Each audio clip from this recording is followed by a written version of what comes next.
Hey everybody, John Grimsmo here. I'd like to do a little knife maintenance video for you guys because I get a lot of emails, guys asking, how do I do it? What do I do? How do I use these tools? Etc. So when you get the knife, there's a lot of things I want to go over in this. So after filming, Aaron and I were just joking that this is a meat and potatoes video.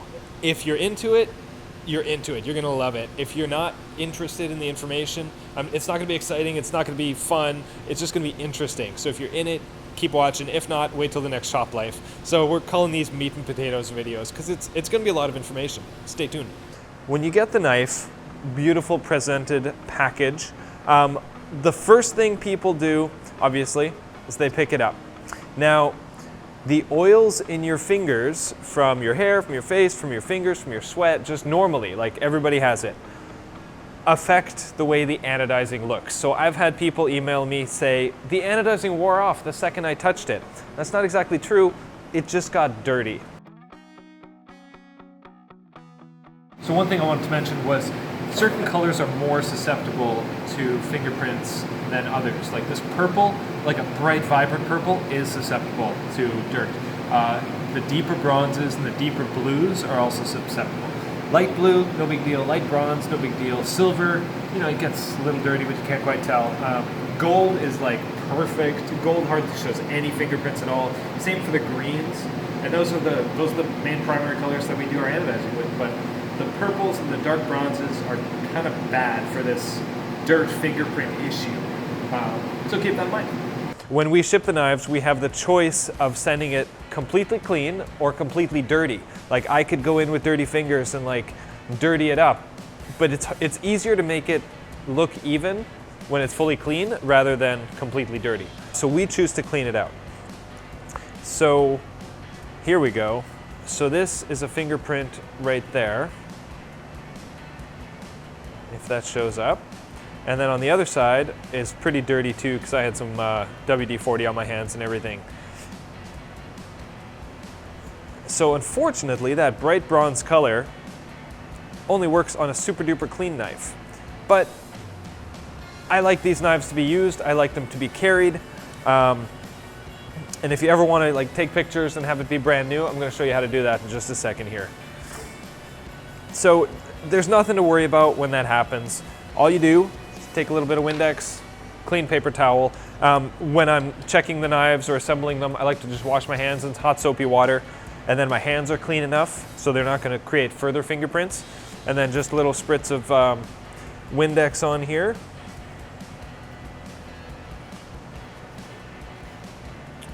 Wipe it on, wipe it off, let it dry.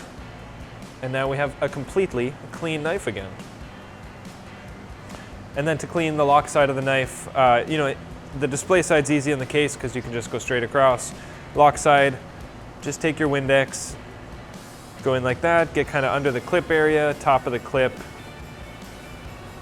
Wipe it off with a clean part of the paper towel, a dry part, and it might take a couple tries, just a couple passes over it to get it nice.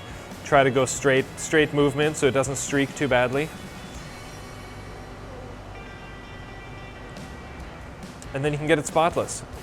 Same thing goes for the blade. If there's any spots, any oily spots, whatever, Windex works really good for that.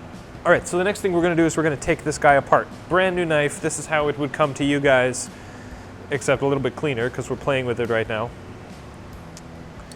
So when I take apart the knife, use the included tool, I like to have it open just a little bit, or even all the way open, but not quite. Just on the little detent thing like that. Because I don't like to open it with the lock bar engaged. Not super critical, this is just how I do it. Very gently put the tool into that polished pivot. Sometimes the Loctite that we use can be a little tight in there, but we don't overuse it, so it should come out just fine. Gently, gently unscrew it. Sometimes the Loctite kind of powders up, so I like to blow off both sides, make it kind of clean. Use the case as kind of a place to put all your stuff. Notice how I have my finger here holding the lock, the flipper tab so that it doesn't chop my fingers. And then I take that screw off. drop the screw into the container. Then I take that screw off. I can feel the handle starting to come apart. Drop the screw off. Now the handle comes off. Because the lock bar is not engaged, the handle kind of springs apart freely. Take note that there are 2 stop pins. Sometimes they stay in that handle, sometimes they stay in that handle, sometimes it's 1 in each. And then the knife comes apart. You've got your bearings, 1 on each side, you've got your pivot, your stop pins, the spacers stay stationary. I like to always take apart the knife from the lock side as opposed to from the display side. And then, now the knife is completely apart. From here, you can further take apart the screws for the clip. If you want to take the clip off for any reason, you know, we like to give the customer the option to take the knife apart because we designed it so meticulously that everything fits together. There's no real black magic in putting the knife back together. It fits basically only one way, and that's how we like to do it. So we're not too worried about you guys taking it apart, but if you strip screws or if you abuse it or manhandle it, you know, it's kind of your own thing. So just be gentle, be careful. This is a precision item. Obviously, it's very expensive. So take care. So now let's just throw it right back together. First thing is to make sure that the pivot head is located properly. There's 2 little flats on it. It's kind of easy for it to go that way, and if you start putting the knife together, it's going to be wrong. If you put it out upside down, you'll just feel kind of goofy. So I'd like to make sure it's clocked. I hold it with my finger. I put the blade in, make sure you have a bearing, and then a blade, and then a bearing. You can lubricate the bearings, just a little dab of the nano oil under the bearings. Typically we don't because they're ceramic bearings and it's not super critical. But we do lubricate inside the pivot hole. So we put the needle of the nano oil. Let's just show you an example of that right now. So the same thing, nano oil comes out. Take a little rubber cap off. So I would put just a drop and then I'd use the needle tip to go around it. It doesn't need a lot.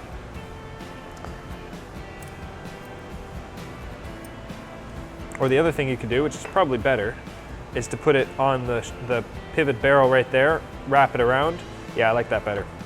Eric's the one that does all the main assembly of the knives now, so I'm losing touch here. Because if there was a lot of oil in the pivot hole, then when you assemble it, the pivot's gonna shove the oil up and it might fall into the threads. Not exactly what you want, not the end of the world either. So a little bit of oil on the pivot, up to you about the bearings, and then from here you put the stop pins in. Now we have our completely unpatented dual stop pin system that I came up with in 2014. Very, very happy. These are adjustable stop pins, so they're stepped, and we have a whole range of sizes so that we can tune the knife, how it flips, how it locks up, just by changing out these, which is super awesome. So 2 different sizes, you can't mess up which goes in which. And then we put the knife back together.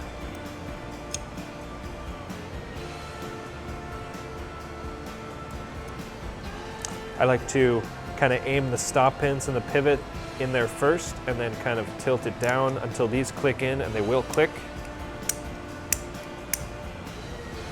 And then I hold it all together with the blade partially closed, and then put in a frame screw. Careful not to scratch any of the beautiful anodizing. Careful that the blade doesn't guillotine your fingers on the way down.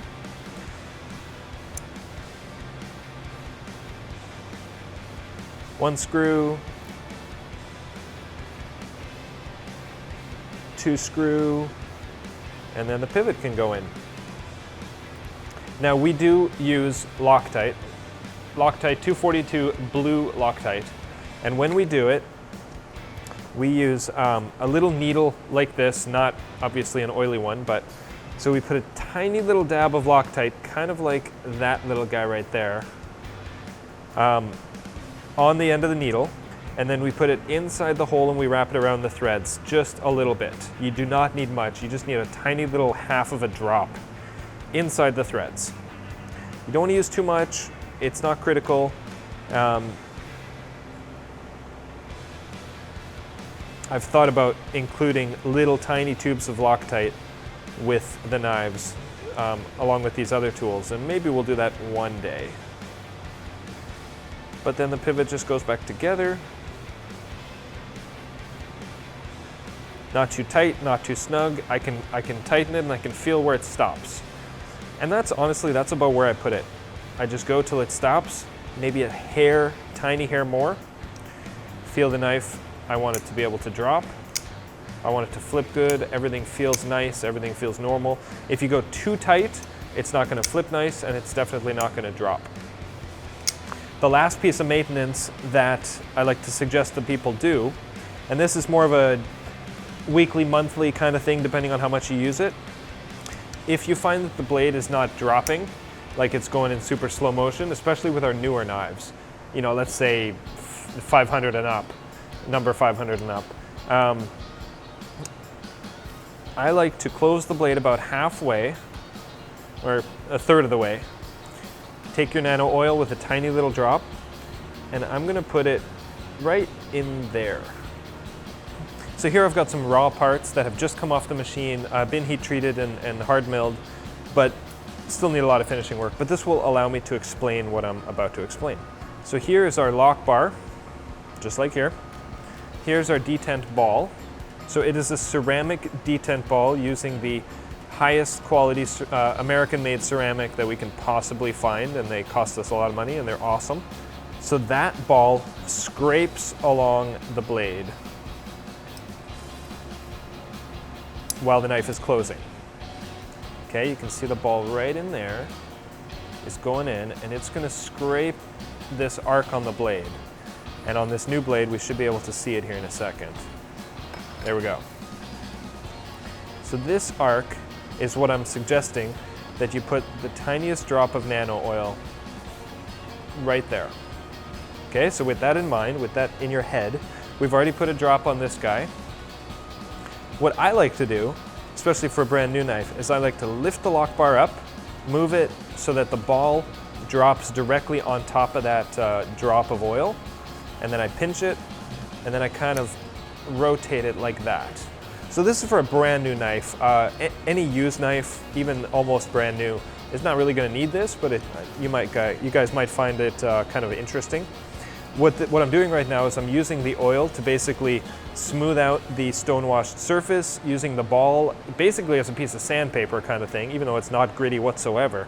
But I'm smoothing out that detent scrape zone, whatever you call it, so that while the blade is dropping shut, it's got the smoothest possible bearing surface. That's also why we flatten the ball instead of leaving it a round sphere, because my theory behind that, and we've been flattening the detent balls since 2012, when you have a ball, I like to think of the tip of the ball, because it gets to the bottom of a sphere, as like a fingernail. So if I go to this table with my fingernail and I scrape, I can find every little imperfection in the surface of the wood.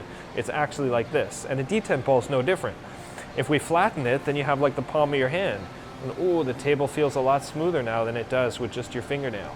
So that's why we like to flatten the detent balls, because we get a smoother action from it. And a bit of a different sound and action to the knife too, so that's always a bonus. So that is about all there is to it for basic maintenance for your new Norseman. Now what we can do real quick is I've got some old ones. Let's pull them apart, and I'm going to show you guys where the dirt likes to hide. So I'm going to pull out the one that I've been carrying lately, my number 200 from February 2014. I love that I engraved the date on the inside of the handles, because it's just so nice. Like, it's no big deal when it's recent, but when it's now almost 4 years old, I get to be like, wow, that's pretty awesome. Okay, so I'm going to take apart this one. Now, in your pocket, wearing jeans, whatever, there's bound to be pocket lint, and it likes to hide in a few little places in the knives.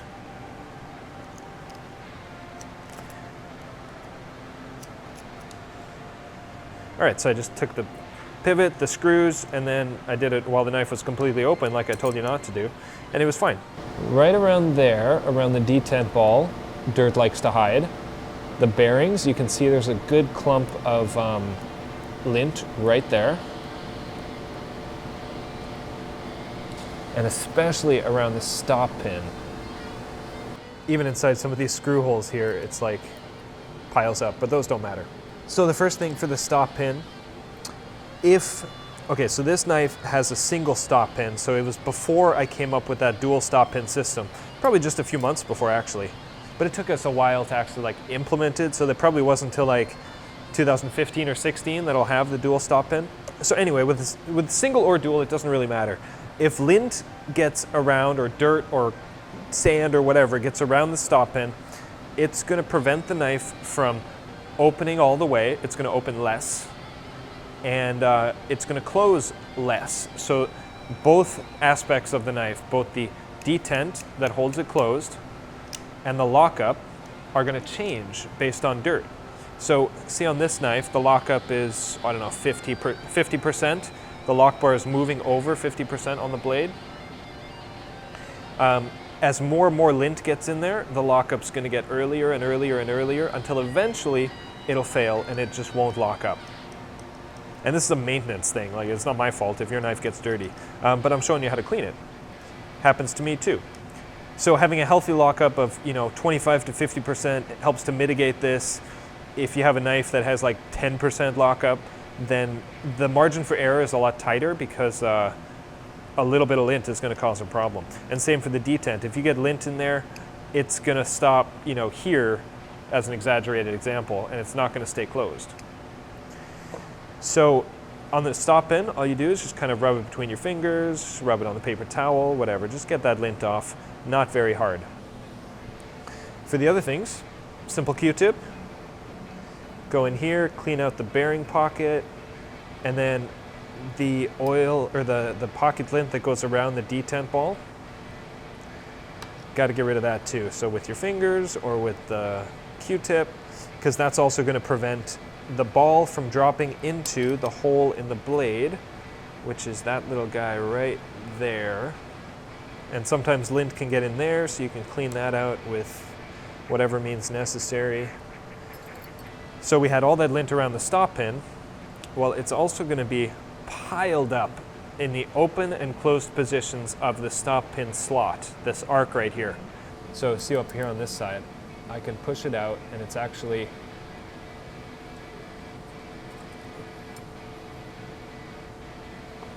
so depending on how long it's been since you've cleaned it, will define and how much you carry it. Because there, I mean, the lint is getting bashed open and closed around the stop pin, so kind of makes sense.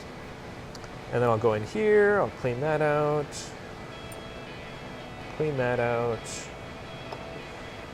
take this bearing out, clean around in here. This is pretty dusty, but that's looking really good. And then with the bearings, on a clean paper towel, I just kind of like to roll them around like this. After knife number, I don't know, 100 or something, we just completely switched to ceramic bearings. We used to use stainless steel bearings, but after my brother-in-law, Dave Evans, we did that paleontology video with him with the dinosaurs. After he was rusting out his stainless steel bearings, I'm like, no more. The cost difference is not the issue, so let's just all use ceramic for everything. And I'm super happy we did that. So yeah, just clean off the bearings. Now for my knife, I don't always use lubricant on the bearings. A little bit on the pivot and we're good to go. So I'll put the bearing in. I'm gonna do like I said before. I'm gonna put just a tiniest little drop and I'm gonna roll it around. Blade goes in next. Other bearing goes in next. Stop pin. These spacers are still attached because we never took them off. Blade is halfway closed, or sometimes I like to catch it on that little detent. Let's see, let's put a screw in.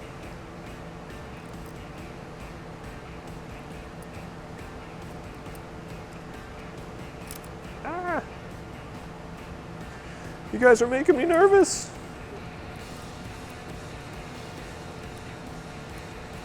And these older screws, that I did not make are not nearly as cool as the ones that I make now. So the screws don't have to be critically tight. They just have to not come out. So don't break them trying to install them. And for my knife, I'm not going to use Loctite because personally I'm kind of curious how long it lasts if the pivot ever backs out. This one I can feel has a little bit of resistance going in, so I'm not too worried about it coming out on its own. Go till it stops. You can check for blade play, don't cut yourself. So I hold the handle firmly and I hold the blade tip firmly, don't cut yourself, and I rotate it back and forth. I can feel the tiniest bit of blade play if I move pretty hard. If I move lightly, I feel nothing. So I could go a little bit tighter. Feel for blade play again, nothing. And now we got to combine that with the smoothness. Because for me, I'll take a tiny bit of blade play and butter smoothness, but right now we've got it perfect. There's no blade play, decently smooth for a 4-year-old knife. And last thing is I'm just going to put a little drop of oil on the detent track like I told you about. Come on, there we go. I'm going to lift the lock bar up, drop it on top of the oil, and kind of wear it in. And now it's a guillotine. Love it. So that's that. I bet you these two are just as filthy. But yeah, that is basic cleaning, maintenance, anodizing care of your Norseman knife. Same goes for the Rask. The exact same goes for the Rask. We designed the two knives, you know, with similar hardware, similar components. They come apart the same way, they go together the same way. They both have dual stop pins now, and they both get lint trapped in the same places. So hopefully that helps answer a few questions. Let me know if you have any other questions in the comments, and maybe we can get to those in future videos. And we're going to work on a sharpening video coming up soon, so we got a lot to work on and think about for that. All right, hope that helps. Thank you guys for watching, and stay tuned for more. Take care. Bye.